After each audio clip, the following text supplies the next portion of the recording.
Welcome. In our productivity interviews today, we're interviewing Blake Fletcher from Half Hour Intern. Welcome, Blake. Hey, how you doing? Great, great. So glad you could join us today. So to start off with, let's give our viewers maybe just a brief 30-second overview of what you do. Yeah, so I have got a podcast called Half Hour Intern where I interview people about either a career or a hobby that they're really passionate about, and they explain what a day in the life of that job or hobby is like. So how they do it, how they got started, interesting stories about it, and then tips at the end for if someone wanted to get started.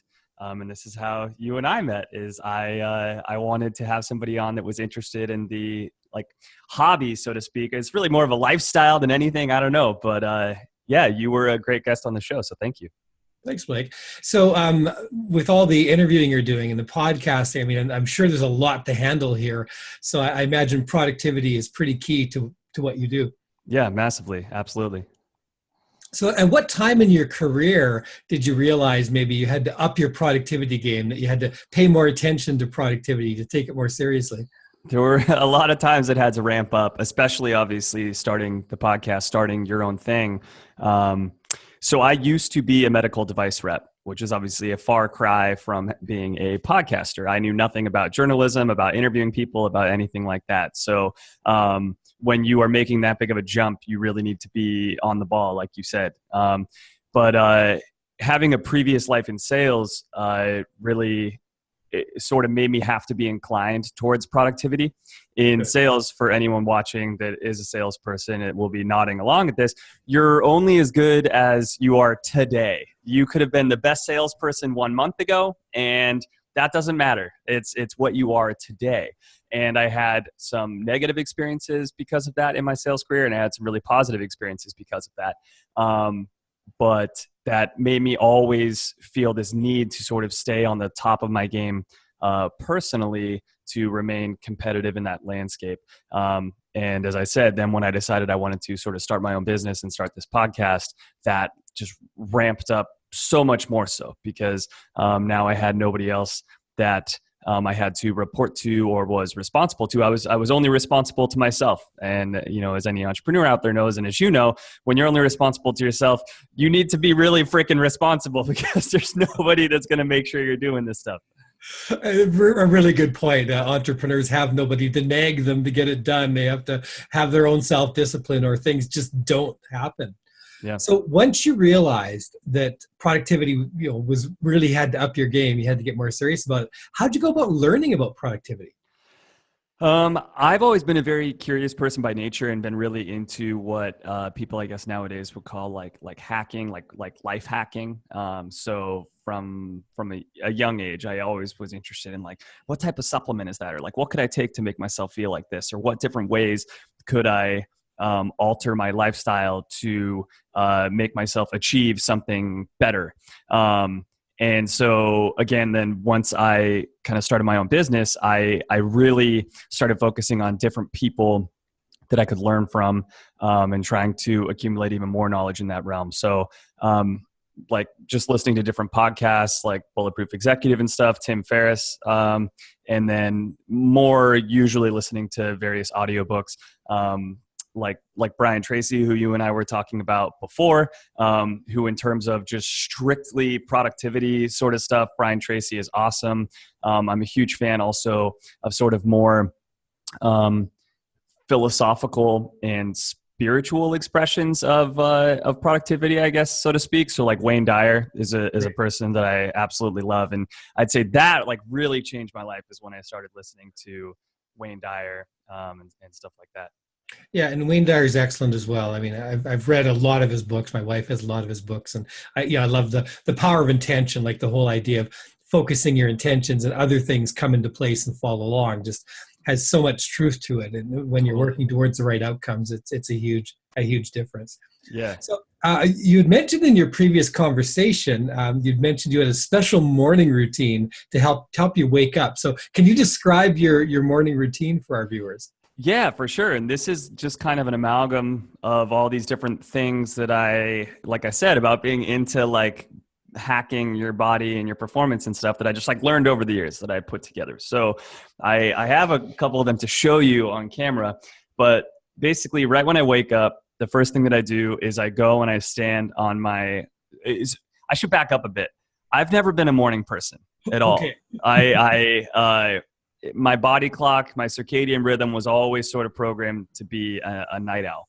And as I was trying to get more productive, that was obviously a big sort of challenge for myself. Was I think I need to start waking up earlier if I really want to be productive. And so as opposed to waking up at, let's say, like 7:30 or something, I wanted to start waking up at like 5:30, which is like a big change. So I would try to wake up at 5:30. I would do it for a few days and then it would just fall to the wayside. You know, I would like slide back towards my regular schedule, especially when you're working for yourself and there's nobody that's like, oh, but you had to be in the meeting at 8:00. It's like, there was no meeting at 8:00. It's okay. All that to say, though, I really wanted to nail this. I really wanted to get good at waking up early, because the days that I would wake up early, I would feel great and I would feel so much more productive. I just couldn't make it stick. So the ways that I found to make this stick are I get up, I get out of bed, I go immediately to my whole body vibration machine and I stand on that. So a whole body vibration machine is kind of what it sounds like. It is a plate on the ground. It vibrates very rapidly and it has a lot of good benefits physically speaking. So it'll increase bone density. It will cause the lymph fluid in your entire body to kind of circulate around, which will make you feel good. But in the morning when you are trying to wake up, it also just like jostles you awake. You know, I mean, it physically wakes you up. While I'm doing this, I have this light here. So this exact brand and model, I don't believe they have on Amazon anymore, but they have plenty of other ones. So I'll send you links to these different things that you could put on the notes, Garland, if you care to. But so this is a ultra bright LED light. So it has all these different LEDs inside of it. And what this was originally created for was actually for people suffering from seasonal depression or a seasonal affective disorder. So if you are in, let's say, like Alaska or something, and you don't see the sunlight for a long time, it's really easy to get depressed. So they have lights like this to help these people out. They will shine these lights in their face for, let's say, an hour or two a day, and they notice that they will be happier. So this also really, really helps with actually just like yanking your circadian rhythm into a different time slot, because we're all, you know, still cavemen deep down inside. And if every day when you wake up at 5:30, at 5:35, you start having this unbelievably bright light shining in your face, your body's going to start thinking that that's the sunlight shining in your face. Right. So, and that's the thing about this. So these lights that you can buy on Amazon or wherever, these are 10,000 lux. So that's a measurement of brightness that's getting to you. A regular light inside your house is about 200 to 300 lux. The sun itself on any given day, depending on if you're in direct sunlight or in the shade a little bit, you're getting between about like 20,000 to 50,000 lux. So this is closer to direct sunlight than it is. I mean, you know, it's magnitudes brighter than your own light inside your house. So I would say within about a week or so of using this, I just started waking up at 5:30, and I still use it, and it still makes you feel good. But it's amazing how quickly it will like completely change your wake up time and your wake up routine. It has a little stand on it, and then you could prop it up on your desk when you're working later in the day. If you start to like, you know, get a little drowsy, rather than get a cup of coffee, you can just turn the light on. It wakes you up. So that's really nice. And from there, I would go into stretching, meditation, journaling, all this different stuff. I think a lot of that other stuff are things a lot of people do. But yeah, those are probably the two notable, unique things that not everyone does that I definitely attribute to being the reason that I actually wake up earlier in the morning. Wow. And, you know, it is tough because if people are naturally a night owl, there's not that much work they can do that works. I mean, you could be like a freelance web designer or a programmer or a graphic designer, but if you're not awake to take phone calls from clients during the day and stuff, I mean, even like landing clients in the marketing, and in your case, connecting with people for podcasts. I mean, most people aren't going to say, okay, midnight will be fine for the podcast interview. I mean, I don't think I'd have made it for that one Yeah, If you you're right. quoted that as the time I had to be there for the podcast. So Not only that, and as much as I enjoy being awake in the evening, it's almost like a different part of your brain is working in the evening than it's working in the morning. I shouldn't say it's almost like, I mean, I don't know if there's studies on that. Like, it has to actually be that way, because I know the way in which I'm productive in the evening and the things that I'm thinking about are very different than the things that I'm thinking about and wanting to work on in the way that I'm working in the morning. So yeah, I mean, morning's just kind of where it's at when it comes to overall productivity. And I'm fortunate. I am a morning person, so I tend to wake up naturally, and I always do my best work in the morning. So I save my hardest, most difficult project for first thing in the morning. Like Brian Tracy's "Eat the Frog First." Yeah. And I find that works very well. So I can see, yeah, if you weren't naturally that way, you needed something to get you up and jolt you wide awake. And it sounds like you've got an amazing routine to do that. This will do. I'm telling you, for all your viewers, like, this will do it. It's great. These lights are about like $50, and it'll be the best $50 you ever spent if you have trouble waking up early. So, and that alone is probably a real use to a lot of people who have difficulty waking up in the morning, or people who have other people in their household who have difficulty waking up in the morning. Maybe they can rig the lamp to shine on them at the right time or something. Yeah, right. To make that work.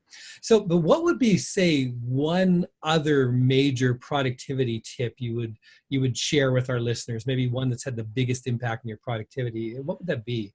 Yeah, so I actually changed my answer to this just recently. I mean, there was so many ways I would have answered this question at different times in my life, and right now, I think the number one thing for productivity that I would say is to find something that you're passionate about what you're doing. Like, find an emotional connection to this project that you have, or to this thing that you are trying to wake up early for, or whatever it is, to have some sort of emotion attached to that thing. Recently, I've really struggled with being as motivated and as productive as I'm sort of used to feeling. And when I would do some sort of soul searching and asking myself some questions about, like, okay, well, this, that, I noticed the passion for these projects that I was starting just like wasn't there the same way that it was like right when I created Half Hour Intern that we were talking about, or at all these other times in my life. And so it's very, I mean, to me, that's such a linchpin in your ability to actually be motivated, to actually be productive towards something, is if you're excited about doing it. If you can't really drum up excitement, you're going to be going through these motions of, yes, I'm waking up at 5:30 in the morning. And then it becomes very easy to slip back to your old routine if you're not actually emotionally excited about this. You're not emotionally feeling really good about this. And if the only positive emotion that you're getting is knowing that you're checking a box and patting yourself on the back, okay, I checked another box. Okay, I checked another box. It's going to be difficult to keep checking boxes into the future. You need to have a deeper connection to this core, this larger project that you're working on, or this thing that you're starting up. Otherwise, I feel like everything else is just going to kind of fall to the wayside. And I know what you mean with that. Like, I've been developing content for years for both my website and other people's websites. And I kind of rotate through things. I write articles, do infographics and things like that. But of late, I've seized on really trying to focus more on the video and YouTube, and which I love to teach anyway, which works really well. And just having that new project made me excited. I was researching cameras, researching microphones, and getting out there and trying different things. And not all of it works. I mean, I've had some major failures. I've got a very blurry video that's going up on YouTube next week that I'll have to apologize for because I hadn't learned the camera settings properly. Sometimes my clients learn from that. People who watch learn that, oh, Garland makes mistakes too. It's not just me. So yeah. I go ahead and share all those mistakes. But yes, I believe when you have that emotional connection to something, it makes it easier to get out of bed. It makes it easier to have the discipline to work on it longer. And it attracts you more and brings more of your creativity, more of your, when you connect to it at a deeper level. Yeah, definitely. Definitely. So what is one area of productivity you still struggle with? I would say staying on task is like infinitely the most difficult thing. I'm sure for a lot of people, I think we live in a time when 99% of the population could probably be diagnosed with like ADD or something like that. I mean, everything's constantly vying for your attention. It only makes sense that you would have attention deficit disorder. Like how, your attention. Yeah, right. Exactly. And I also do have a little piece of advice on that in case anyone struggles with that is, as I've been struggling with it lately myself, then you do some searching and like what's different about my life right now. And so why might I be struggling with that more is like meditation through and through is one of the best productivity things that you can possibly do. Meditation will train your mind to not just seize on the most hot, new, awesome thing that your brain thinks of. It trains your mind to slow down a little bit and to think about, is that a rabbit hole that I really need to go down right now? Is that something that I really need to do? It's your whole cognitive process just becomes a little bit more deliberate and a little bit slower in a very, very good way. So that's something I've been struggling with lately. I haven't been meditating really lately, and that's something that I used to do a lot. So I would say both problem and solution. Yeah. And I know what you mean. It's so easy to get distracted between all the different apps and programs and notifications and smartphones and people. There's just all this stuff bombarding you all the time. I mean, I put together a video on that called Reducing Distractions to help people. But I totally get it. And that's one of the reasons, too. I'm going to watch that like right now, Garland. Oh, okay, great. But I find, too, what really helps with me is I work in 30-minute chunks and I set a timer. So that works really well because I say I have to stay fully focused for 30 minutes. I can't look at anything else. No funny cat videos. No. Good. And that makes a big difference. And the meditation is something I probably don't do enough of. I do spend a lot of time in nature, and I play the Native American flute, which is very meditative. For sure. I'm not sure I can just sit and meditate. Like the flute gets me there. Yeah, totally. Of that, and being in nature gets me there when I'm out hiking in it. But I'm not sure I can just sit on my living room floor and totally go zen. But it's a struggle. I mean, it's a real struggle. It's not fun, which is why I haven't been doing it lately. It's not fun. Like there's no part of it that when you're doing it, you're like, yep, this is great. The whole time you're just like, this is dumb. I should be doing something else. It always seems like this is the least productive thing I could possibly be doing right now because I'm just sitting here doing absolutely nothing. But you think about the same it's a struggle for someone when their phone goes off in their pocket to not immediately reach in and grab it without like a second thought or something.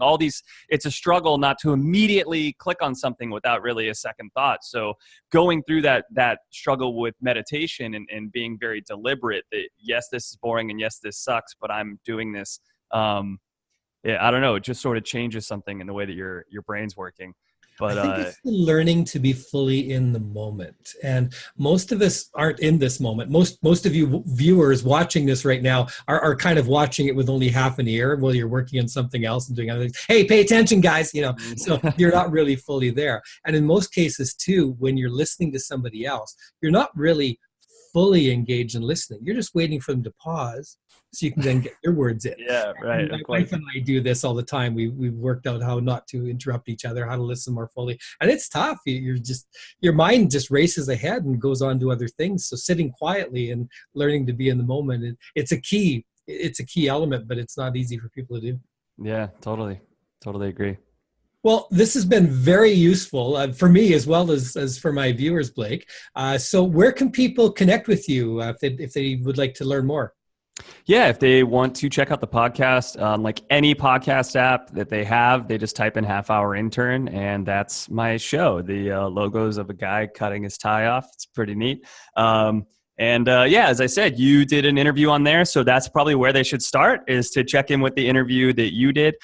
There's about 250 episodes now, from like a NASA engineer to a guy who's a cuddle therapist to like absolutely anything you can think of. There's a job or a hobby on there that's related to it. So, yeah. Fantastic. Thank you so much for being such a great guest, Blake. Yeah, Garland, thank you. Okay. Bye-bye.